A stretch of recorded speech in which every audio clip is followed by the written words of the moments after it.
Unconventional Soldier, a military podcast brought to you by two British Army veterans in association with ISARR.com. Thanks for downloading another episode of the podcast, and our guest today is Nick Dunn, one of 6 former British servicemen who spent 4 years in prison in India for a crime they didn't commit. Each day they lived in appalling conditions with poor food and the ever-present threat of violence. They were providing security against Somali pilots for a merchant ship off the Indian coast in October 2013, when they were falsely accused of being illegally armed in Indian waters. Nick is also a published author, and his book Surviving Hell recounts his experience imprisoned in Chennai. So Nick, thanks for coming to the podcast, and can you start off by telling us when you joined the army, what made you enlist, and why you chose the parachute regiment? Thank you for having me on your show. Good questions to start off.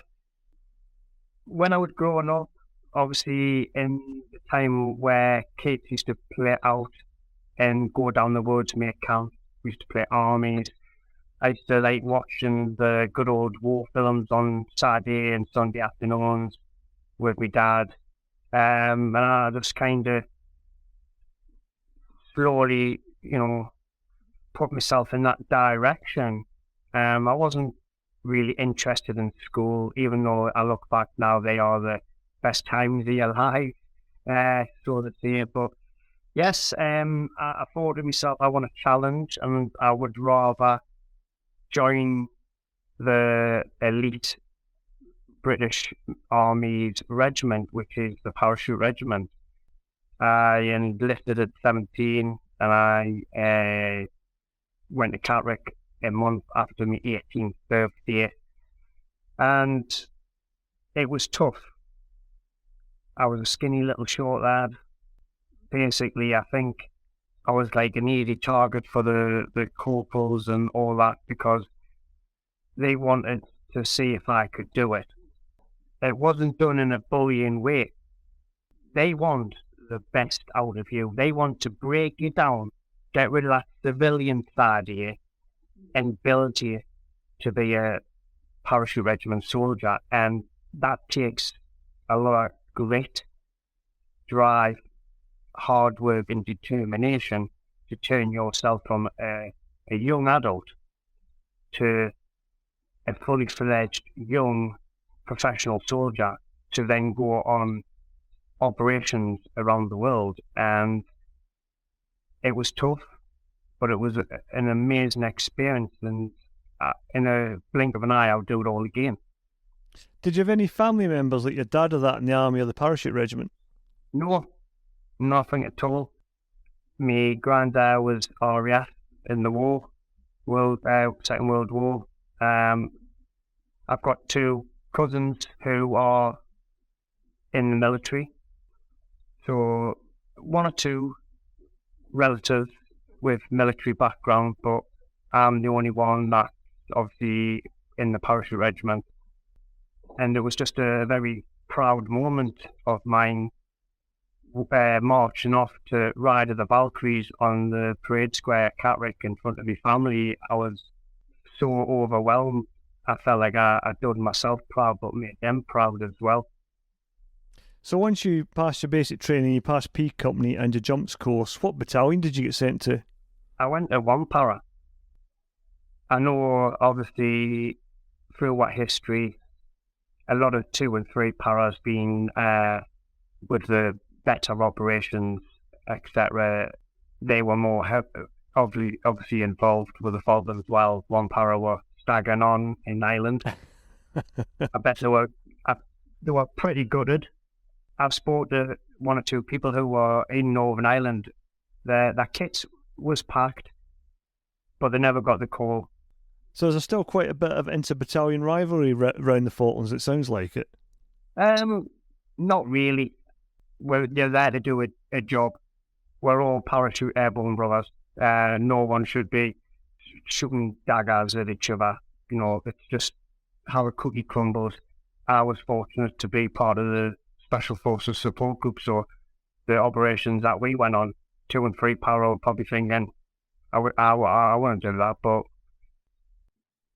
military guys, we don't even really, we'll share stories, but the funny side of stuff, we don't really sit down and ask. Like, I've never really gone to my mates and gone, oh, tell us your stint in Afghan. Like, I've never, because I think some people just don't want to talk about it. Yeah. It's a harrowing experience. The main answer they probably could get is, I'm glad I survived that. I think, as you say, talking to my friends, I did a podcast a mate of mine were talking about earlier, and we did Northern Ireland, and he came on, we discussed Northern Ireland, and it was the first time he talked about a contact he was involved in 40 odd years, because mainly when we used to get together, we used to talk about the piss takes and the not fun times, that'd be wrong to describe it, but the funny moments that you always get on operations. Oh, of course. That's just British military humour. So what operational tours did you deploy on, and what was it like? Northern Ireland, my first tour. Not the best of weather. It never is over there. I just thought it's an experience, but it was the last ever Northern Ireland tour one para would do before transitioning into the support group role. Went to Afghanistan a few years later. An eye-opening experience. The heat, the conditions, the long drives.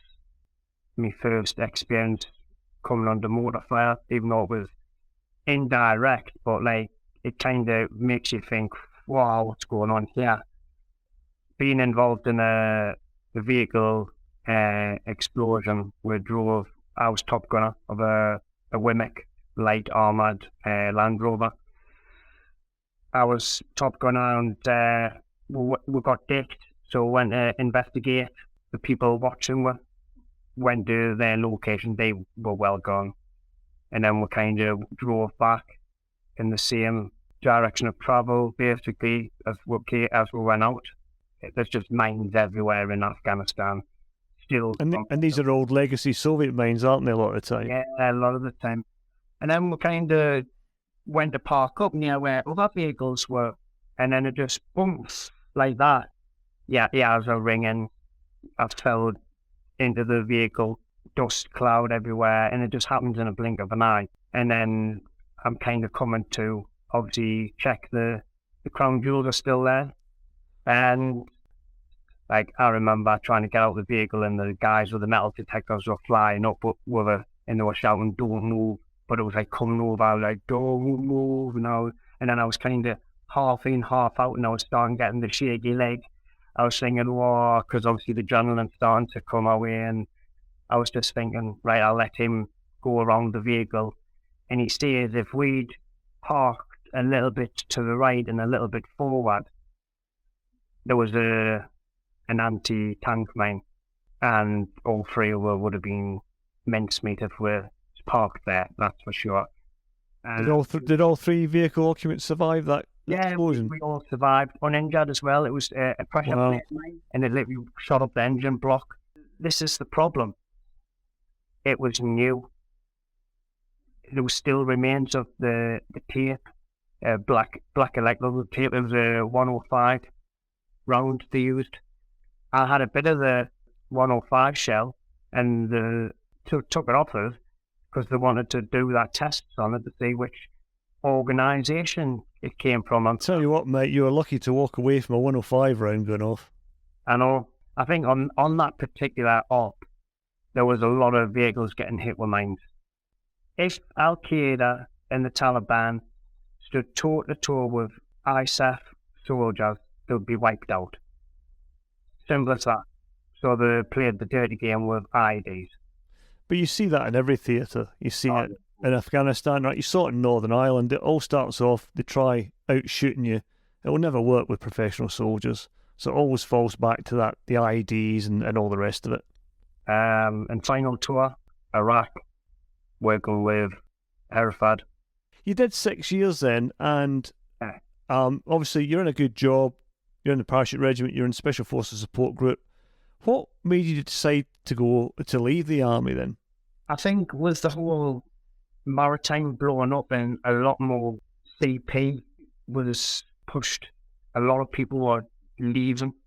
I just was swayed.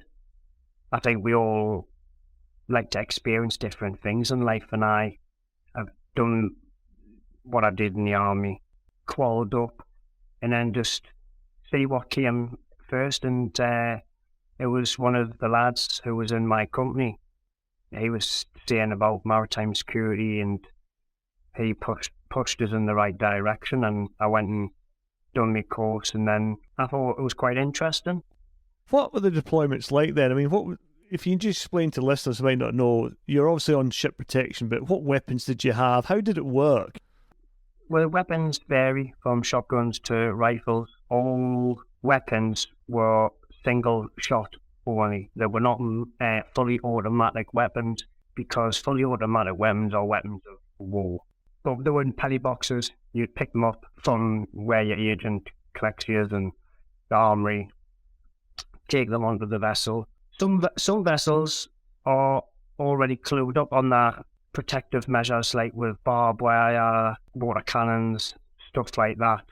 All our ships had absolutely nothing, so we used to implement and get the crew to build stuff and get the barbed wires, get the citadel door reinforced, do practice drills. These vessels, you are very sturdy. So when these pirates try to attack you, they're all off their heads on cat. So they're off their tits trying to shoot you, bobbing around on a skiff. The real Captain Phillips gave an interview when we were held captive. He basically said, if we had armed security on my vessel, we wouldn't have been taken and hijacked. No armed guards has ever succumbed to armed pirates.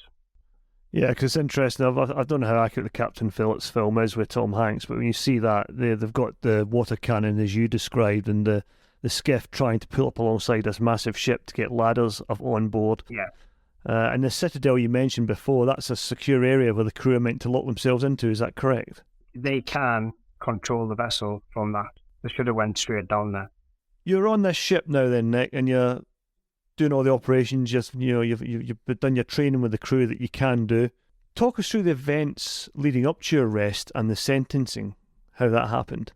We had boarded a vessel from Muscat in the Oman, and we were going to Sri Lanka. Our company, who I worked for, had golden platforms, little side ship, which you could say floating armory, floating hotel, where you, to save time going on land and pissing about with authorities, especially when you've got weapons, these vessels were legally allowed during the high-risk area to depart, secure room under lock and key from the tactical deployment officer and the captain.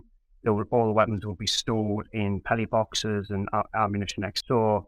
A couple of days into our transit, we were informed that we'll be disembarking that vessel and not going to Sri Lanka, but joining our company vessel, the Seaman Guard Ohio. We did that. We got on, and I remember speaking to me TL. I said, how long were you last on this? He goes, I was only on for a day. Like, all right, okay. A couple of days, and then obviously we needed fuel and provisions, so we stopped operations. All the weapons locked away, and I was just bobbing around in the ocean, fishing, sunbathing.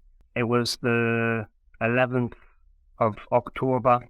There was a cyclone nearby, so we had to obviously come closer to the next neighbouring country, because under maritime law, one of those circumstances you can seek refuge.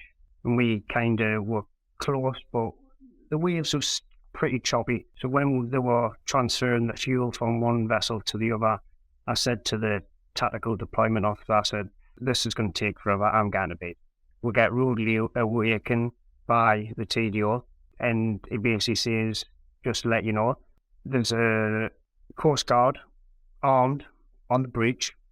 And this was an Indian Coast Guard, I take it? Yes, Indian Coast Guard. And they are telling us to head towards the port of Tuticorin. They were escorting, and I said to the TDO, I said, how far away are we? And he told us, I said, that should only take like an hour and a half really to get to the port. He goes, aye. So why are we going so slow then? He goes, I have no idea. Because the guy on the bridge wouldn't speak. Whether he could speak English, but he just was not interested. Just stood down on the bridge. Were you starting to get uneasy at this point, thinking there's something going down here? No, I just thought, you hear about this all the time. Mm. You know, so we're all accredited. Nothing's illegal. Why should you worry? Yeah, because you had all the correct paperwork, didn't you, for all the weapons and everything? For certain weapons, you've got one country, another country, and the UK. So as we were coming into port, there was a massive welcome committee. At first, we just thought it was just port staff, you know, being nosy. On closer inspection, there was loads of police. There was media there, and we're just chugging along to come to Earth. And you're like, what on the earth is going on? This doesn't look right. I must have counted easy a minimum of 50 people on that port side.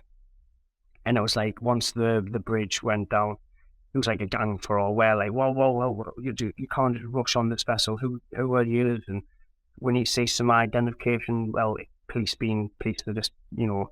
So we're like, hang on a minute, we need some sort of orderly fashion going on here. The captain just locked himself in his cabin, not speaking. If the captain didn't scream and shout at the police and lock himself in his cabin, would that have changed things? No.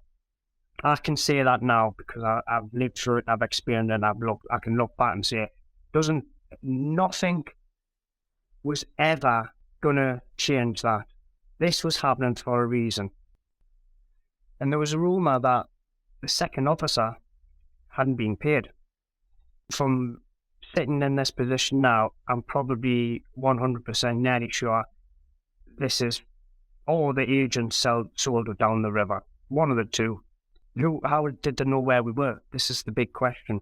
Mm-hmm. When we were in a court and we had the map and we were saying, show us on the map where we were, they couldn't. So someone's told the Coast Guard where the hell we were. Were you actually in Indian waters that time, or were you in international waters? We were in Indian waters by maritime law because of the cyclone that was nearby. We didn't need to say we were in Indian waters. They had to prove, and they couldn't. Mm-hmm. But we were. I think we were like 10.3 nautical miles away.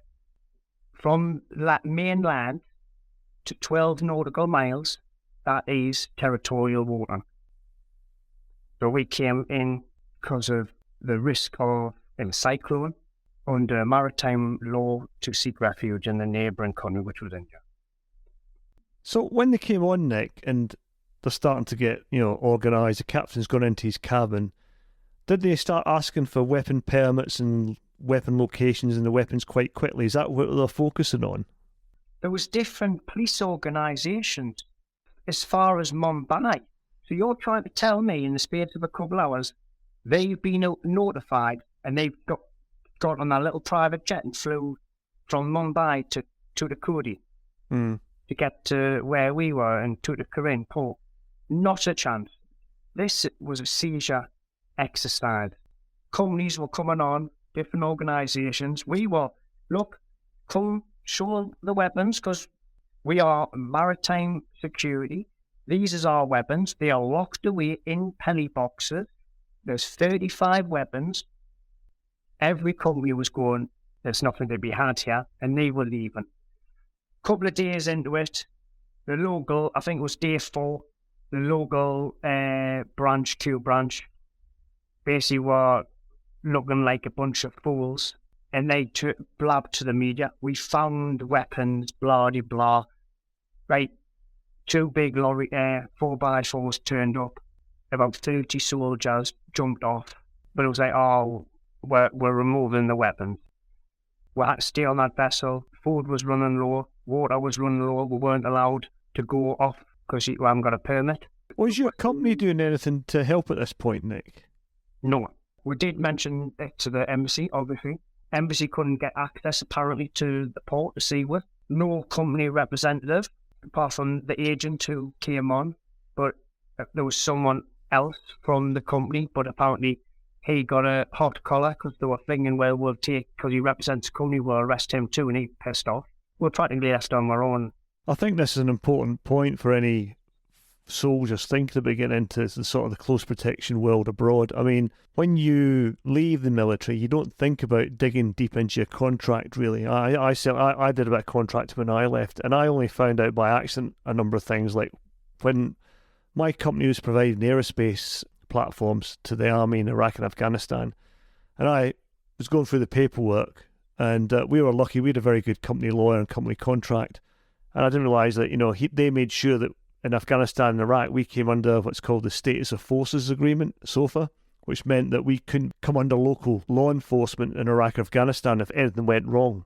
And all British military in Afghanistan and Iraq are subject to that SOFA as well. So, and also that we were entitled to be medevaced into British military hospitals in Afghanistan and go through the medevac chain back to the UK. But I only found that out by accident. I would never have thought of asking it. So I think if any soldiers, former soldiers, thinking to get into this sort of business abroad, really delve deep into your contract. Would you agree?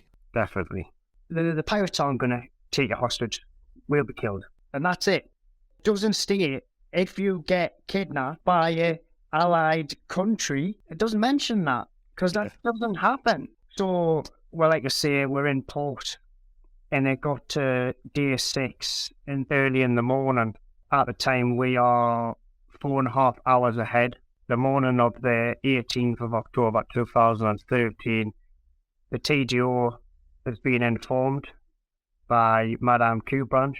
Is Q Branch like a part of the police force, is it? Yeah, anti-terrorist squad or something like that. Right. 18th of October, early hours, we get told we're going to hospital. So it was a strange hospital because guys who needed reading glasses couldn't take them, couldn't take their belts, couldn't take their mobile phones, couldn't take their wallets, couldn't take their watches. TGO says, look, time to buckle up, shit's hitting the fan. I suggest you start ringing your family and give them a heads up. Minus 4.5 hours, it's the early hours in the UK. People are asleep. I've been in communications with my family because there was a media interest that grabbed the families, and it was like we were selling weapons to fishermen, to terrorists, and we're going to do a Mumbai-style attack on the nuclear power plant. And I remember my dad asking us and pulling us on that, saying, are you involved in that? I went, absolutely not. And he was like, right, okay, I believe you, but this is what we're reading here, so you can understand how upset we are, and that's the reason why we want to hear it from yourself.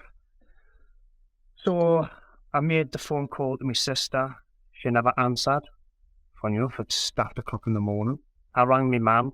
My mum was in and out of sleep, so she was kind of groggy. Don't think she really understood what I said. But I basically rang my mum, and it's the last time I've ever been able to speak to my mum properly before she had a double aneurysm. And I just said, look, I love you. I don't know when you'll next be able to speak to us or see us, but don't worry. I'll stay strong as best I can, and I love you very much. So I answered the phone call to my sister. She says, what's the matter? I said, Lisa, shit's at the fan. Get the embassy now. We're getting arrested and taken off this vessel now. She went, what? I went, now. I love you. I'll see you soon. Goodbye. And then that was it. On to the buses. 35 were 2 buses, and there was 2 police officers per person. So you can imagine how the buses were. And they've got weapons. You don't know what state these weapons are, and the rifles are flying all over, and I'm like, get that out of my face. We weren't handcuffed, and me just flying by with our cameras, the sirens are going.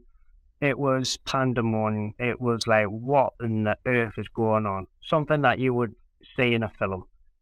We got to the police station, and it was just, sign this, and like, don't even know what it is. No English, no. We had to use one of the Indian crew members who could speak Tamil, and he could speak English, so we had to kind of speak to him in English. He then had to translate. No one from our embassy, there was no one from the company. We were given a bottle of water, we didn't get fed, we were there all day, and then we went to the court, a guy came out, back onto the bus, and off to prison we go. The first prison, which was stayed for a couple of days. We got there for about 11, half 11 at night. Mozzies were going absolutely berserk, stifling. It was humid as hell. And the prison was built under British rule. And when they found out there were 6 British coming to their prison, they were practically now doing handstands, cartwheels, you name it. If we went through these gates, man, I was just thinking, what on earth is going on here? Like, because it was nighttime, you couldn't really see your surroundings. Given 2 bed sheets, a cup, metal mug, and a metal dog bowl plate.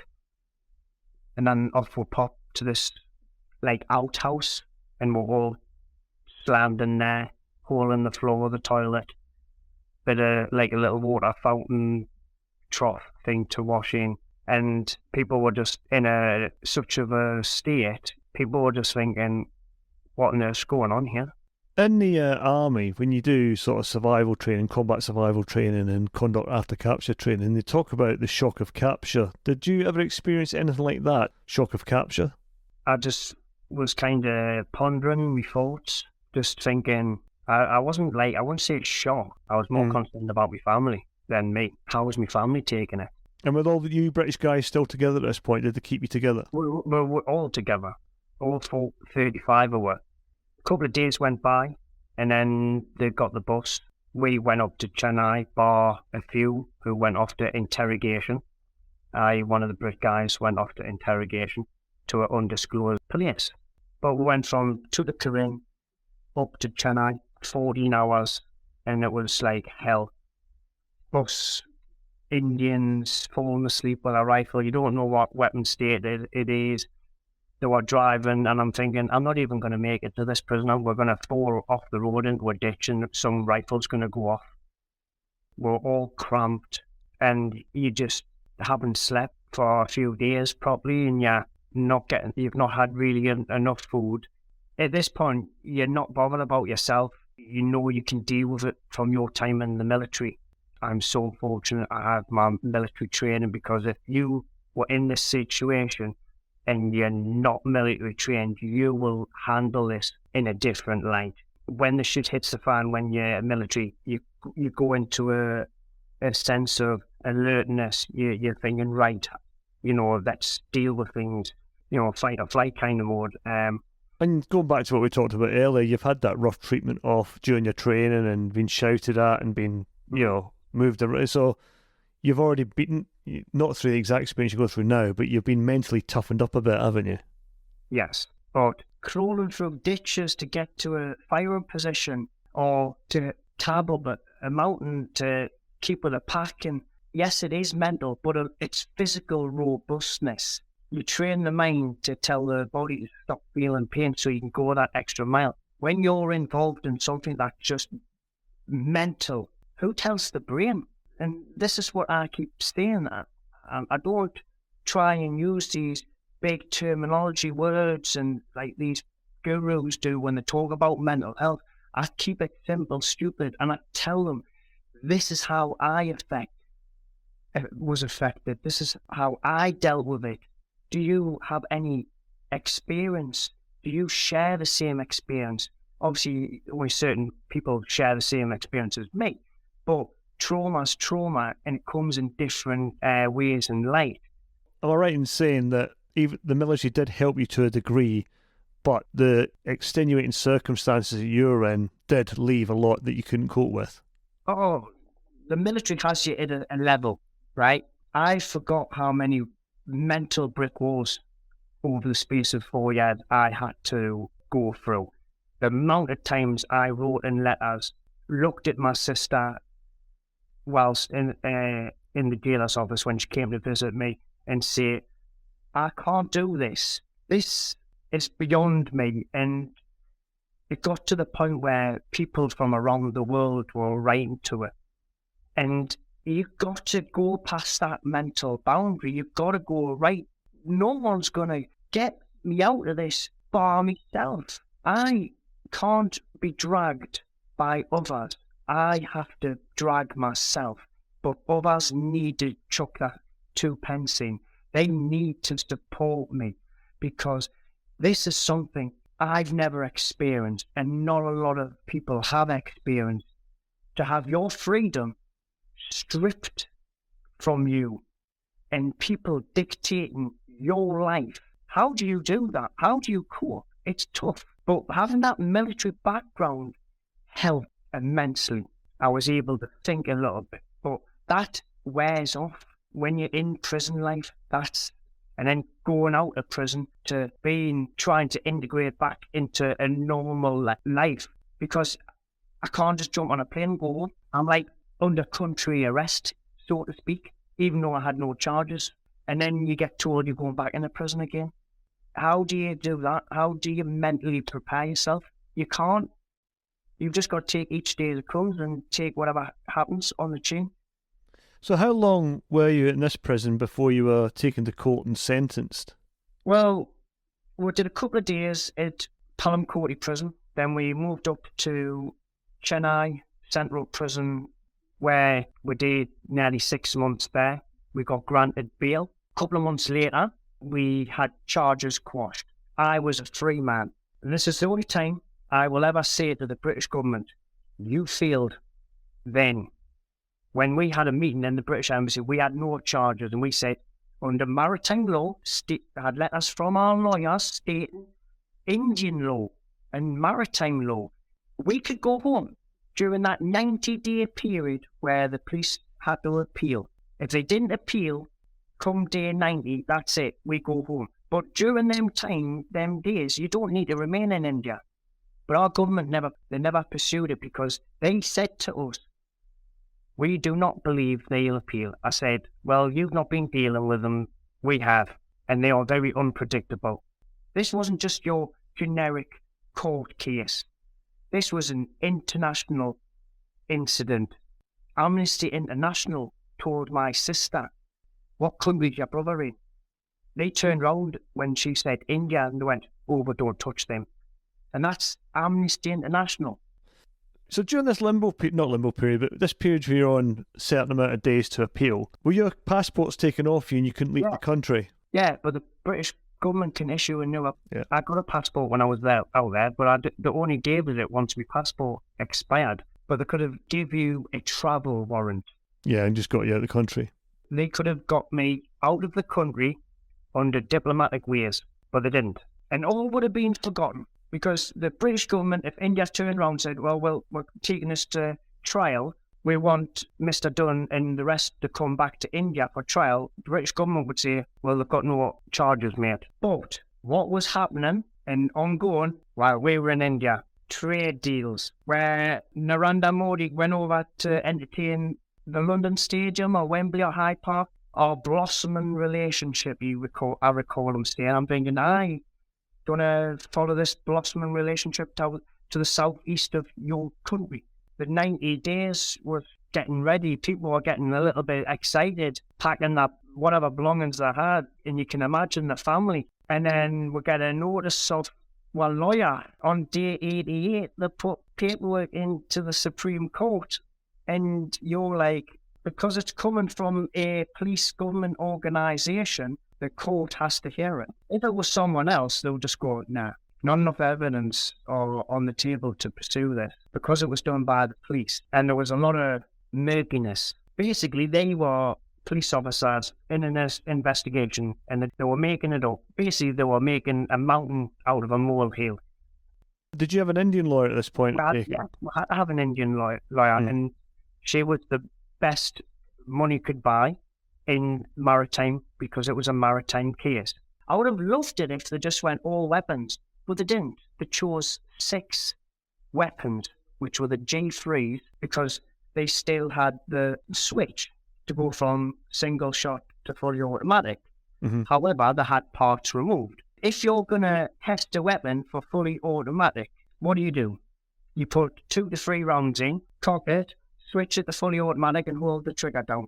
And if 2 or 3 rounds are expelled, cock and handles it to the rear, that's it. It's fully automatic. Put 1 round through the chamber and went, illegal weapons. And that was basically, was that the charge that sunk you then, the whole weapon issue? They said them weapons don't count for shit outside the UK. I said, they're done for international purposes only. They didn't care. So you were thinking that it didn't matter how much you spoke to them and tried to make them understand it was going in one ear and out the other. Day 88, it just brought our morale down. I can't imagine how the families at home were feeling. Was this your sentencing day? Was it day 88? Day 88. But then after that, we had a wait trial. So the trial from July had 3 months. So around December, January, we had filled the paperwork in, which the police were harassing with. And then that was to take it to the Supreme Court, and then you got to wait to be heard. That didn't happen till September. The court was back in Tuticorin, so I was travelling every time to go to court. Some of the people stayed down there. Well, were you on bail at this time and not in prison? We weren't in prison. We were out. No charges, but we had to accept charges against us. If any trial, you've got to be under charge again. So it was horrible, travelling down on a bus every so often from Chennai. And I told my lawyer, unless the judge physically needs me, I am not coming to court.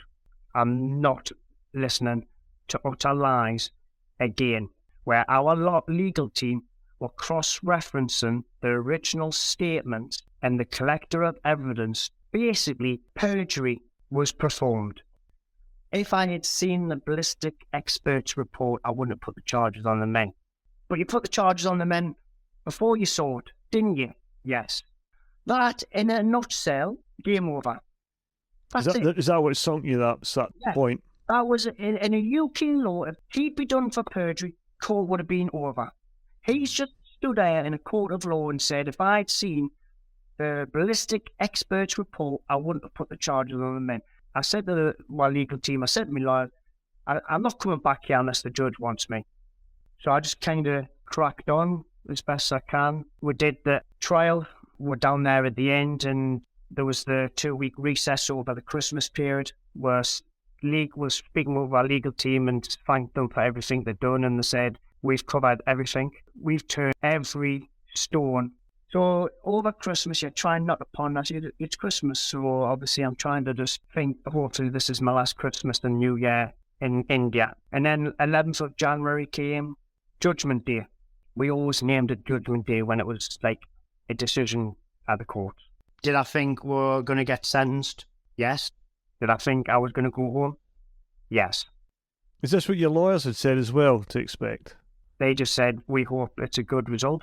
Right. We've done everything we can. It's down to the lawyers, the judge. So hopefully he's seen sense and ends this nightmare.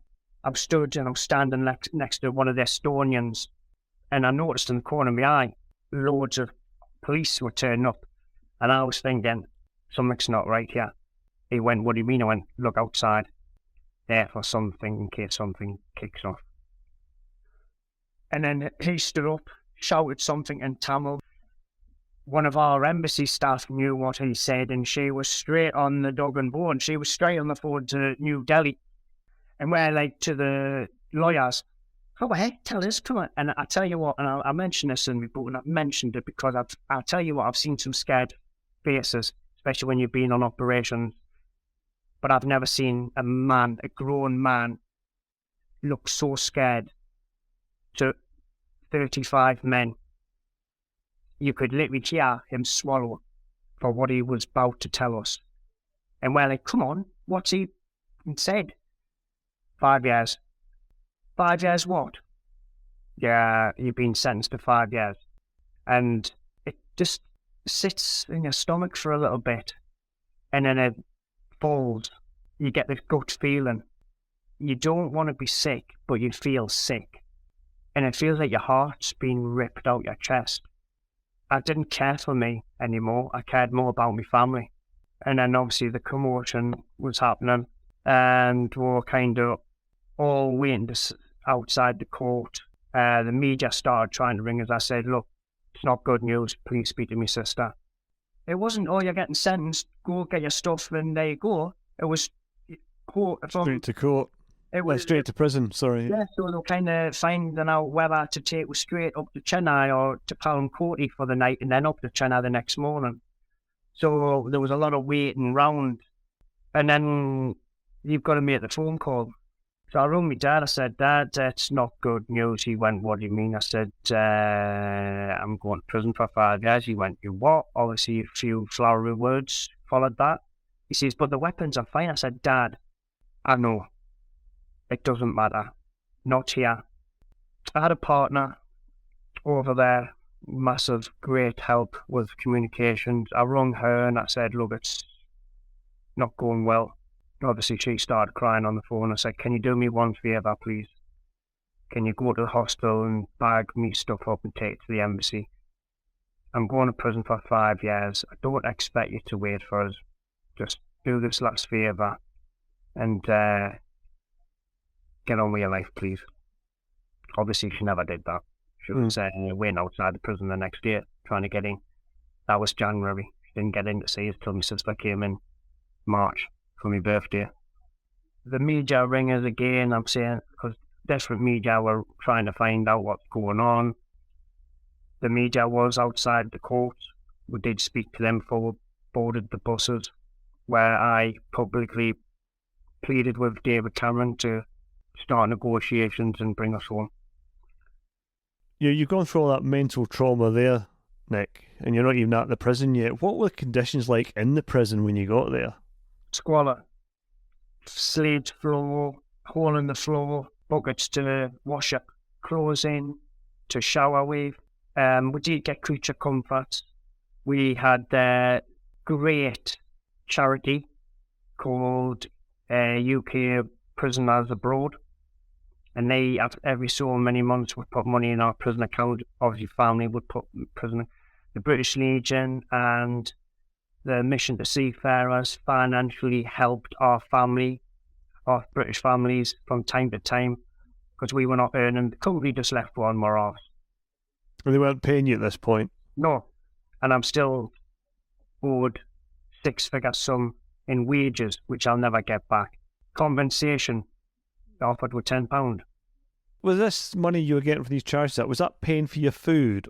Yeah. We got given the option, do you want to eat prison food, which would be rice and dal 3 times a day? Mind, for that, them 2 years out of the 5-year sentence that we were in prison before we won our appeal, I saw the food that the prisoners were getting deteriorate. I said to the lads, I'm glad we're only living on 1 meal a day and eating biscuits and that, because if we lived on that, we'd be dead. We wouldn't be walking out of this prison. We'd be getting carted out on a trolley. You know, we all lost weight. But with this prison compared to the first one where we were like ill kind of thing, it was tough, but we got a lot of creature comforts as well. Like the embassy spoke with the prison, director of prisons, to get with little thin mattresses so we weren't lying. We were able to get chicken, little pieces of chicken instead of on Sunday, like the traditional prison way. We were getting it every day because Westerners need a protein source. Indians are not really fussed. They love a vegetarian. They don't really eat as much food meat. And I had an ex-Wampara colleague sending me a food parcel every month, which was a massive help. Then we had other people sending parcels from around the world. I had people from America, Canada, Australia, France, other places in the UK writing to me personally, keeping my spirits up in prison. And I'll never forget this. It was the second year we were in prison. The lad who I was in Wampara with, I didn't receive a food parcel, and I received a letter, and he was saying, "Oh, sorry, I've not been in touch, but don't worry, I've sent you something." And I got this letter, and it was quite hard. And I was thinking, maybe it's a late birthday card, and it was a wedding invitation, and it really hit hard. I was crying. Did that give you something to aim for, though? It did. Yeah. It did. But that last year, I was running on fumes. My sister only came on my birthday, which is on March the 1st, because she wanted to make it special.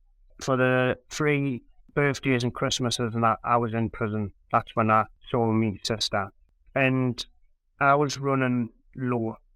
We did our appeal, and the judge wouldn't give a decision. 1 year with no decision.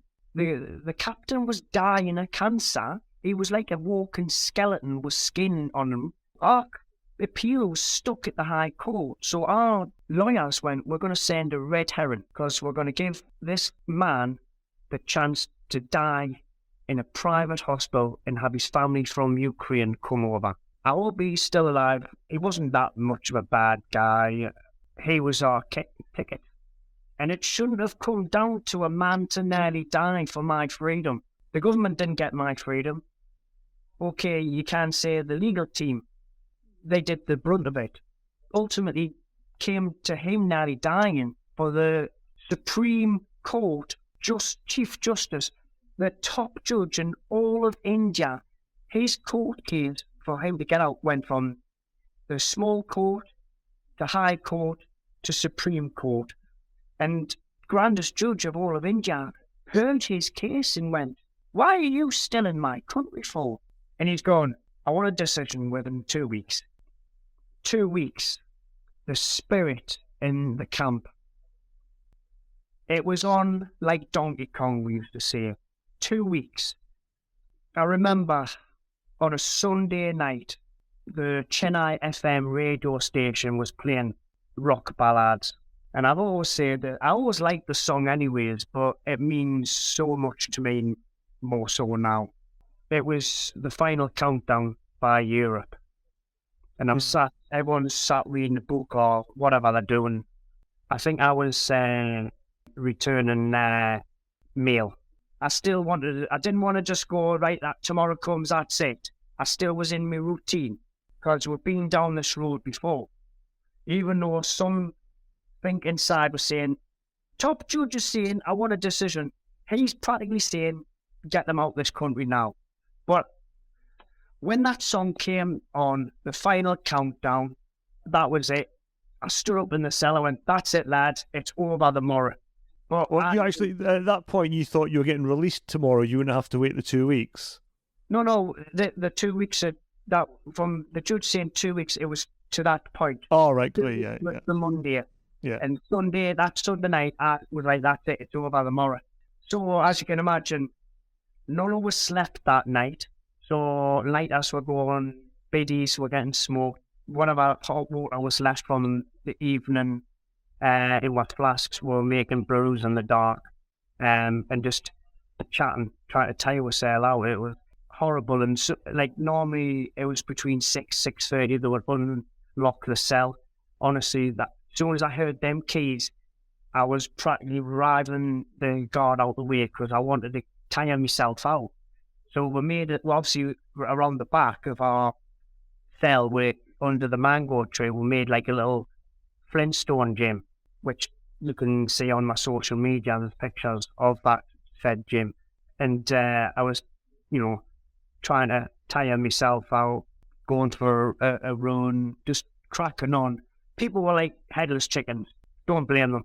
Everyone reacts and handles situations in different ways. It got to around tea time. That's where we would normally have our food. So two guys, we had like two kind of cooking teams. I was part of the second cooking team, which we would cook on the Wednesday and Sunday, and the other guys do the other days. And it was their day, would be on a Monday. It got around tea time. I was in the gym. I remember one of the lads coming to the cell window, and when you hear someone, the mixed emotions, and you were like, Dunny, and they went, it's over, case acquitted. And I went, see, I told you. And I was like, inside, like an explosion, and I thought, right, let's crack on, finishing my routine. So I walked around, all hell was going off, seeing jubilant faces, seeing nearly tears in men's eyes, that they're going to be out of this hellhole and finally reunited with their families. It's a magical moment, but it wasn't over yet, because I had it in my head, it's not over till I touch down in Newcastle airport. Even when I was in Dubai for 6 hours, I never thought it was over. So you can imagine, no one slept that night. That was it. Cell opened again, get out. I was training to tire myself out, and then obviously between one set I would walk around the compound, and I walked around and I saw the TDO. I went, what's up? He goes, oh, I've been summoned to the superintendent. I went, all right, okay. And then obviously went around, cracked on, and I've come around again, and I've collared him again. I went, Paul, what's the crack? He goes, embassy's coming at 11, get your bags packed. And I stopped abruptly. And I felt like someone had just wellied us in the stomach. I felt ill, but in a good way. I can't even begin to imagine what that must have been like for you, living in those conditions. Was there much threat of violence the whole time you were there? Were you always on the alert? I kicked off in the hospital and got put into lockdown. So I was kind of not very thought upon for a few months. But that's what happens. The emotions get the better, you know what I mean? Yeah. In one hospital, a guy had his throat slit and clarets going over everywhere and he's screaming, and the guards did nothing. We saw a dead body on a gurney with a sheet over him down the main entrance. We saw Indians getting berated by the latte sticks. On the last day of me sister visiting, I said to my sister, don't look, what does she do? She looks. So when she leaves prison to go back to the UK, she's thinking, is that happening to my brother? So I had to bloody tell the embassy when they went and saying, nothing's happening to me, don't worry. I was just training everyone in the cell there running around like headless chickens, packing whatever stuff. So I thought I would just compose myself, and I saw everyone just flitting about, and I thought to myself, this is real. They ain't going to joke and say the embassy's going to be here and they're not going to turn up. And I was one of the last to turn up down at the main entrance after I sorted myself out. They always say, right, what clothes am I going to wear? So I had my t-shirt, I had my hair long, I didn't really have much facial hair, so I just shaved it off anyways, just so I was a little bit neater, you know, even though my hair was all over the shop. And I went down there, and there was just bustling of people. The director of prisons was there, the superintendent, the standing superintendent, because the original superintendent, she was just not long had twins. She came in, because she was a trained lawyer, and she even, when we showed her the documents, she even looked at them. Well, why are you in my prison for? Did the staff there treat you quite well, or did you just get... They did. They were a bit annoying at times, but I learned how to deal with them. If you go screaming and shouting like a bull in a china shop, they'll just do what an ostrich does. You go and speak to them like an adult. Sometimes you might have to speak to them like a child in a polite way. You got that language barrier, not understanding. They didn't want us in that prison as much as we didn't want to be there. They knew we shouldn't have been there, but they had to do what they had to do. So, and they'd have been worried something bad was going to happen to you, which would make them look bad, no doubt, too. There's all that, because that's why we were put under lockdown, because the superintendent, before she left, feared about the gangs ganging up on her. And I was like, have you seen the Russian Estonians? They chuck Indians all over the shop. Well, there was gang members in there who killed opposition party members, so one party could win victories. That's what India's like. And you got rapists. The guy who was the postie, multiple rape and murder, chopped women up, and he was the one bringing me letters. And when I got back home, he looked at the book. He wrote a letter to us. When I walked down there and I saw the embassy girls, the Deputy High Commissioner, the High Commissioner there, a normal British prisoner does not see them. You see your embassy staff once every 3 months. So the British government knew we were not guilty. But when we wanted them to do what they wanted to do back in July 2014, they didn't. And that's the only time I will ever see my British government failed me. Other than that, I understand they had pressing matters. They were going through the trade deals. They were going through the Brexit. When you got back to the UK, how long was it before you wrote your book? And did you find that the process helped? Well, a few people were asking us when I was in prison, are you writing your memoirs down? I said, they're all in my head. And when I came back to the UK and people recognised us and stopped us in the street, which wasn't too difficult, I hadn't had my hair cut straight away, and I was walking around like a lost part. Then people were saying, "Oh, welcome home," and all that. "Oh, you should write a book, or it should be a film or some documentary or whatever." Fingers crossed, the latter. I think it took nearly a year. We inquired, me and my sister. We thought, we've got nothing to lose. Why not? And it's not easy. We finally got the people involved. They came up to see me and my sister in Newcastle. We had food and drinks and talked business. And they were really interested. And then they went, right, we're happy. Let's get the show on the road. And this was the first ever time where I've had to sit down and reflect everything. It was difficult. It was emotional. It was funny. Talking about the fun stuff. Because military guys, we always laugh in the face of adversity. We always take it, and we always, it doesn't matter how bad life throws at you, we'll always try and make things better, like. It was definitely cathartic. It was a sense of I've achieved something, and hopefully my coping mechanisms, how I dealt with things, that don't give in attitude, but please accept the help when it's available.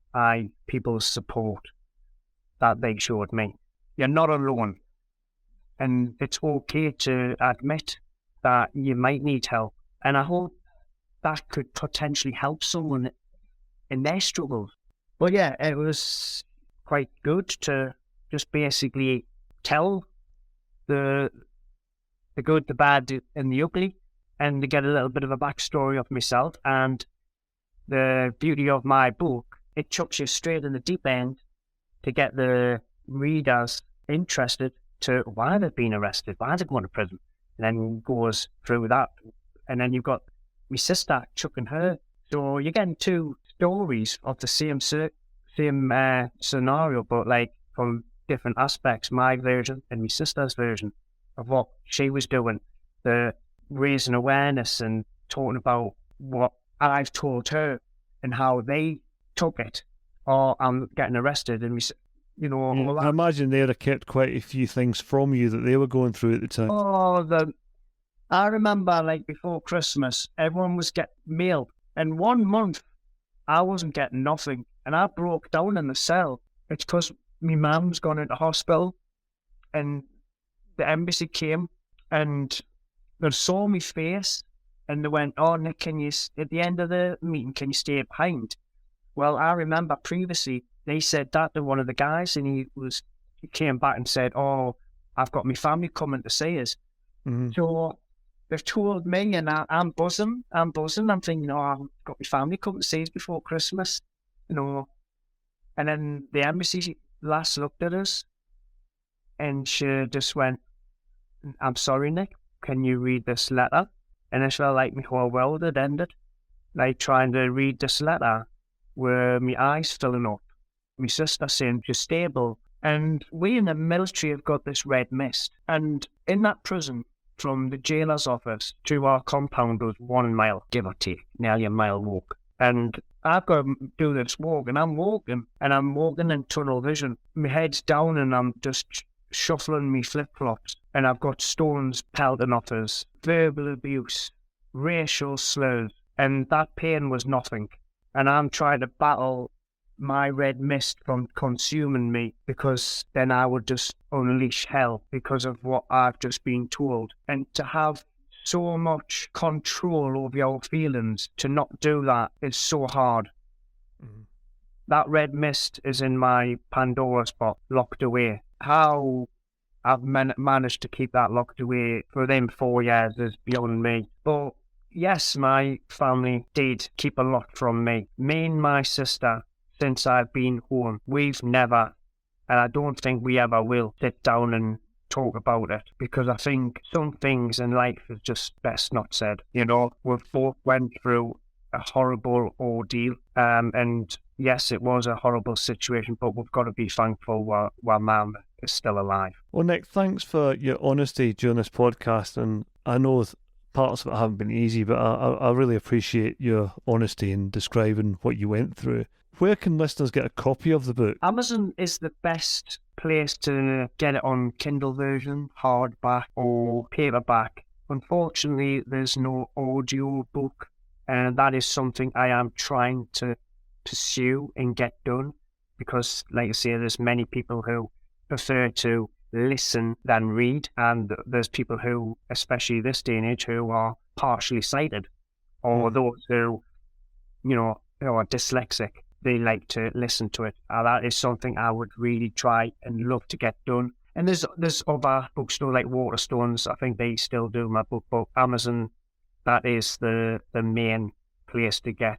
And sometimes when I have copies, I can do personal signature signed copies for them. And what we'll do, Nick, is I'll put up your social media links and all the rest of it. And people could message you directly if they wanted a signed copy. And people can message me. I'll always reply to messages if it's in whether they've listened to a podcast, listen to this podcast, or just generally interested in anything they want to ask. I'm very honest with that. Well, that's great, mate. And we're going to finish off with Desert Island Dits, which is the guest choice of book, film, and luxury item. And actually, out of all my guests so far, if anybody's been on a desert island, it's you with your imprisonment. What have you picked for your choices? I can't put down a title of a book, but I read quite a lot of the Jack Reacher novels that Lee Child does.